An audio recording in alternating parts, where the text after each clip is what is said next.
We're going to focus on the Buccaneers running game, and it has been such an improved running game, really compared to the last 2 years in particular. When you look at just overall EPA per rush, in 2022, this was not a good football team. Negative 0.195 when it came to EPA per rush, and again, this is 2 years ago now. They were averaging 0.09 missed tackles forced per attempt. They weren't, not even 0.1.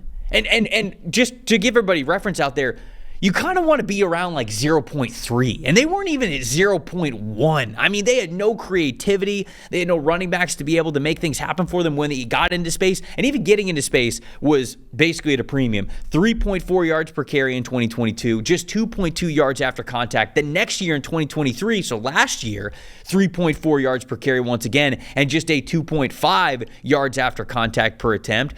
The missed tackles force was a little bit better. It was a 0.71, but the EPA per play was basically around the same. It was negative. This year, completely different. 6.3 rush grade as a team in 2022, 67.2 in 2023, and this year it is an 84.6. It is one of the better rushing attacks in the NFL. The EPA per play, or EPA per rush, I should say, is a positive this year for the first time in a couple of seasons. Their missed tackles forced per attempt is all the way up to a 0.21, and when it comes to the yards per average metrics, it is a 5.2 yards per carry average and a 3.7 yards after attempt average. All of those numbers and all of those things to say, it is night and day different with how they are running the football. Ollie, how are they doing it up front? Talk to me about this rushing attack for the Buccaneers. Yeah, and night and day different than even the first 2 weeks of the season when this thing remained a travesty. And me and John Ledger did one of our 5-hour podcasts breaking down wide zone for the people, being like, well, this thing looks pretty broken again. I cannot believe we're on year 3 of this thing, different coordinator, and it's still going. And I think it speaks so much to the players, the individual improvement, particularly if Barton at center as a rookie in the middle of the line. Cody Mauch struggled to start the season, has played really well. Since then, Gadecki, right tackle, becoming an above average starter at right tackle is a sentence I never thought I'd say out loud in there to the public. And yet here we are doing it. But I think Liam Cohen deserves so much credit. And during the offseason, I made the point that I thought going from Dave Canales to Liam Cohen was actually an upgrade. And Dave Canales may wind up being a better head coach than Liam Cohen may one day be. But I thought he was just a better offensive mind, better game planner, better play designer than Canales was. And I think it's been borne out in the sense of Cohen right now is reminding me of when McVay was in Washington, which is like this guy who's had all these ideas stored up in his head for years and years and years and years, has never been given the keys to run everything on his own, has always had like input and, hey, you're in charge of third downs, you're in charge of the run game. And now he's got a chance at the NFL level with all the talent available to him, with a thumping offensive line, with 2 cool backs in the backfield to get as creative and wonky as he wants. And they open the season doing what all these guys from the McVay tree do, right, for the most part, outside of Sean himself, which is we are a wide zone, then boot offense. That's who we're going to be. And you only get better at wide zone if you rep it and rep it and rep it. And 2 weeks into the season, you're looking, this thing is a mess. And it's not only one play is having an issue. Every single part of the operation was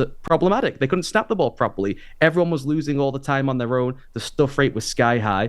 And then he steps back and says, I'm going to overhaul this thing immediately. We are going to become a gap scheme-based team where the wide zone is still there, still a feature, still a part of it, but we are going to be a man-based blocking unit, and then we're going to run gaps, and we're going to counter and wrap and pull, and I'm going to put my players in their best position to succeed. And that's what stands out to me is they do a lot of really cool little wrinkles in the run game to make blocking easier for their guys and to make sure that every player is in a role where they're maximizing their strengths and no one is left isolated in a bad spot because they've got one sinkhole there at left guard. But they've been able to work around that complementary by bringing an extra tight end in, bringing a fullback in essentially, adding extra linemen to the line of scrimmage too. So he's just overhauled the mechanics of what they do. And then they just crush people. It's one of the most fun. Pull up the film on a Monday and just watch a demolition happen at the line of scrimmage. They hit people unlike few other teams in the league. They just love to destroy people who are off balance or in bad position along the defensive line. Mark in particular crushes people. Gadecki crushes people. Them working doubles together is as much fun as you can have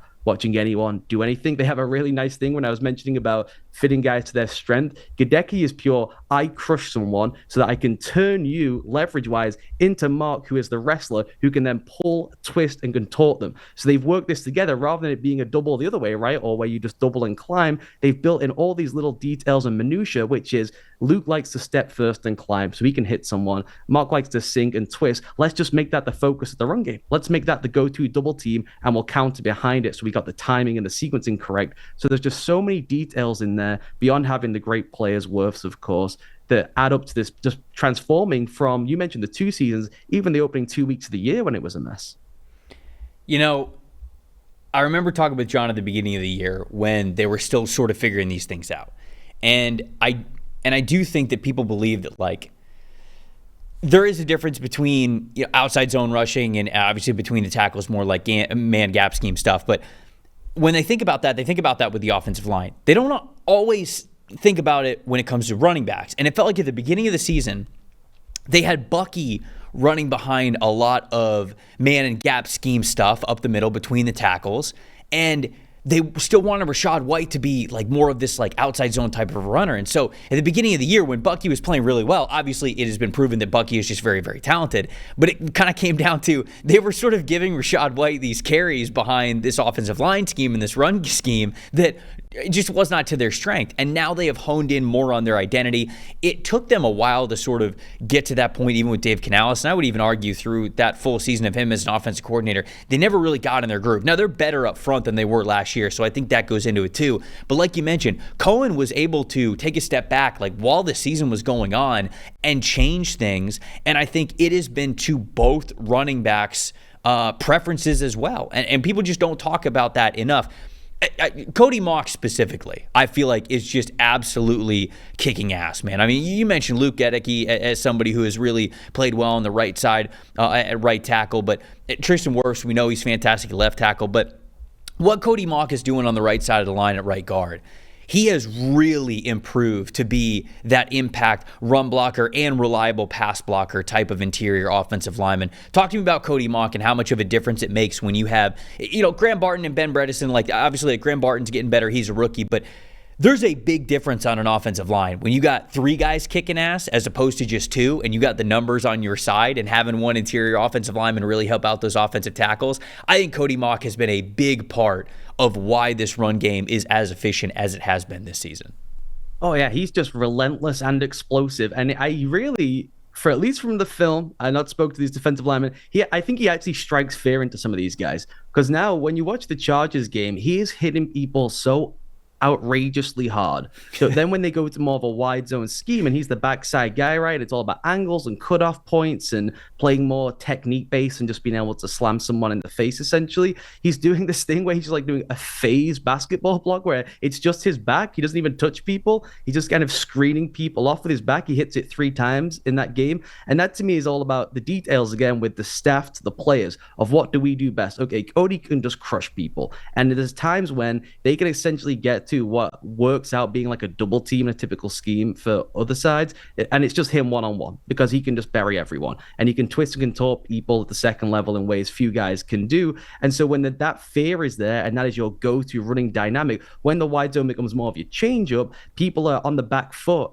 prepared to absorb a blow from him or trying to just sit down rather than firing off the ball, which then gives him the angle and the ability to step across someone and screen with his back, as opposed to where he was early in the season, where the wide zone and kicking and going is like the name of the game. And he was struggling and his hands were all over the place and he was allowing a ton of penetration to the backfield. So to me, it's just a wonderful example of this is why when we're talking earlier about Caleb and these players, the system is just so important. And then can you get the minutiae and the details in there to elevate your individual players? And Cody Mauch moving into a different style of system looks like a different player playing to his strengths than he did in the first couple of weeks of the season in a system that wasn't really working to his advantage. And then you get the knock-on effect, as you mentioned, of just how clean he's been in pass pro, where when he plays in pass pro, he hits everything like he's playing in the run game. He just wants to punch everyone in the face. And having that with Gedeke, as you mentioned, on the left side, Bredesen's been a bit of a sinkhole for them. But we discuss this all the time on the show, right? You can cover up one pretty easily in the NFL. Everyone's really good. So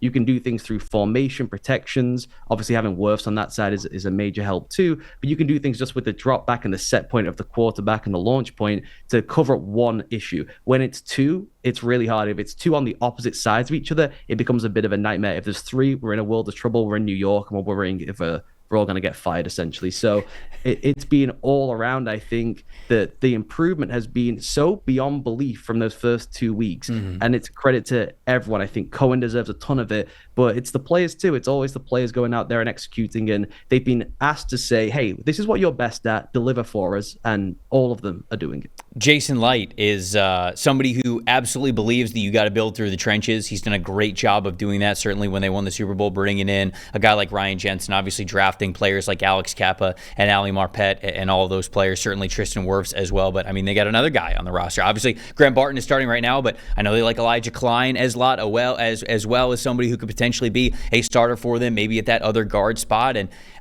Jason Light, he's always going to develop the trenches.